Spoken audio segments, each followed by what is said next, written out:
Join us for the very first IFL Live at London's Indigo at the O2, Sunday, August the 13th, with me, Coogan Cassius, and some very special guests, Eddie Hearn, Darren Barker, Johnny Fisher, and more.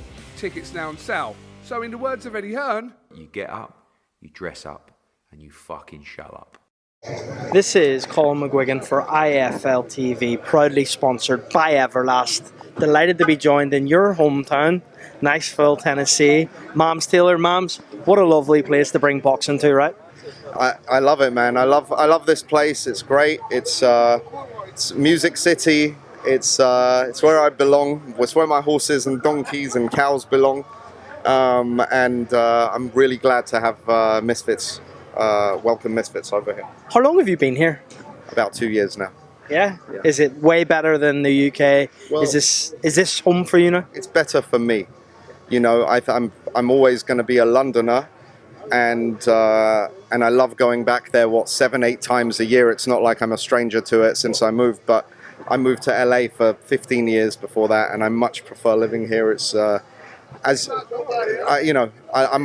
I'm a country guy at the end of the day now, and I love it. I love living in the country, so it's really fun. Let's talk about this event, bringing it here to Niceville, Tennessee. No, let's keep talking about the country. Yeah, just keep talking about the country. With this event, you know, the survival tag, how's it going to be?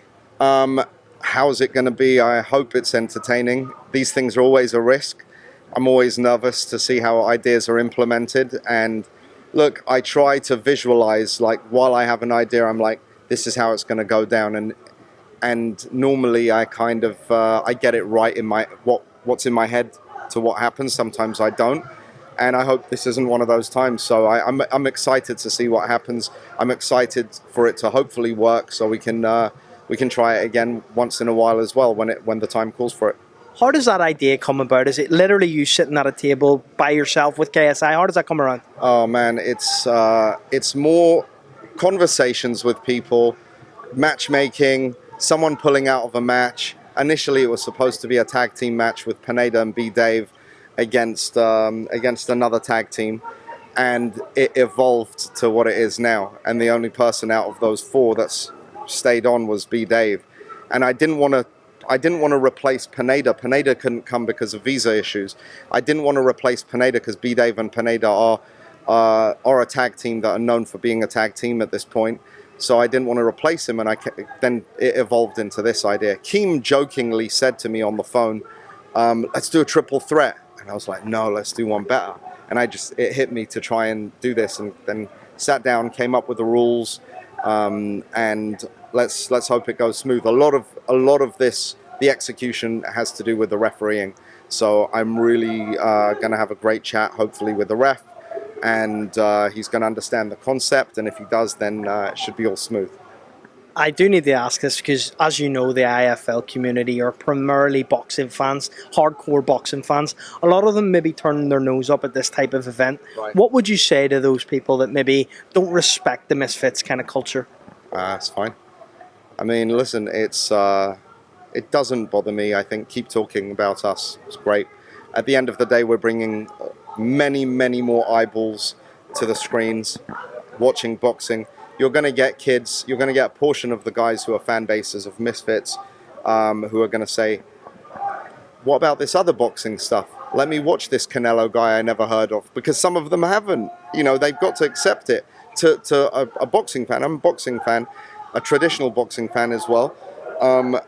There are kids out there who don't know who Errol Spence is, you know, and there are kids out there who don't know a lot of the champions in boxing. They, you know, and it turns them onto this. Or even if they do know them, they're like, oh, let me see how this compares to that show. And I've had countless gym owners, conversations with countless gym owners saying that their numbers are up exponentially since Misfits has started, you know. So we're inspiring a lot of kids to get healthy mentally, physically, and there's nothing more rewarding than having a parent tell you that, hey, my kid who was overweight and depressed is now doing amazing because of Misfits boxing.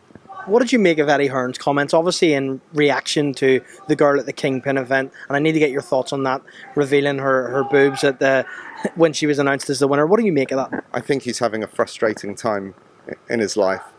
So, you know, people say things and switch their opinions up very quickly because we're not Kingpin. We're Misfits boxing. and you know, we tend to flirt with the line, but we don't step over it. Do you believe that when she did get her tits out and on at the end of that fight, that was bringing the game kind of into disrepute in a sense? Look, it could have happened on any show, anywhere. It could happen on a UFC. It could have happened. I mean, it could happen. You can't control what the person does, right? People will say, well, you're attracting a certain type of boxer. Maybe they have an OnlyFans or this and that. But all Elle Brooke, Astrid Wet, all the other girls we've had have behaved impeccably. They certainly know how to promote, but I don't condone. I'm not a person to condone anything that's going to upset kids in any way, or parents who you know, are exposed to stuff like that. I don't want that. I wouldn't want that for my own kids, and I don't want that for anyone else. So it's not something that I'm like, oh yeah, that was a great PR stunt. It was great for attention for us. Yeah, it's a lot of attention, but I'm not into it. So, you know, I can't control everything that happens, but certainly I'd be very angry if it happened on a Misfits boxing show. KSI Tommy Fury rumored to be announced this week. Can you tell us any more about that? No. If it does land, is it likely to land somewhere like Manchester, potentially October, November time? Possibly, yeah. Is that we won't actually get the announcement this week, you don't think? KSI's in town, right? It depends on a lot of things. KSI should be on his way, but it depends on a few factors. Obviously, if it has been signed, we've got to decide the right time. If it hasn't been signed, we've got to wait for it to get signed. So I can't give too much away, but I don't blame you for asking, obviously. So. Last one from me, Mams, because I know you're a busy man. The schedule was announced a few months ago. You had places on that list like Ibiza. Is this still happening? No, we've had to reshuffle because of bigger fights. So we've had to put more time and effort and energy into making those fights that were not going to happen previously in those smaller shows. So, you know, unfortunately, I love the idea of the tour, and we're going to implement that next year for sure. We're still going to have as many shows as we have planned, I believe, but they're going to be different to what we were initially planning, and logistically, some of those things didn't make any sense any longer. So I think it was ambitious. It was something we could execute, but I think the fans are going to prefer what we're replacing it with. Well, Mams, thank you very much for your time on IFL TV. I appreciate it. Thanks for having me, man.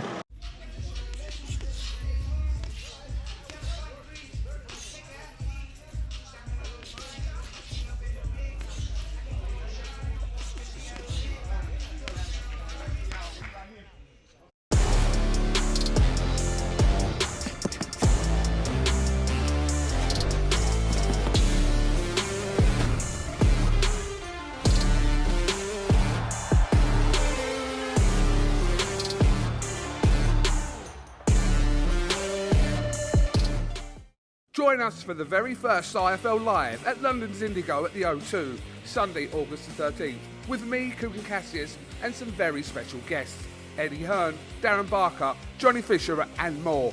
Tickets now on sale. So in the words of Eddie Hearn, You get up, you dress up, and you fucking show up.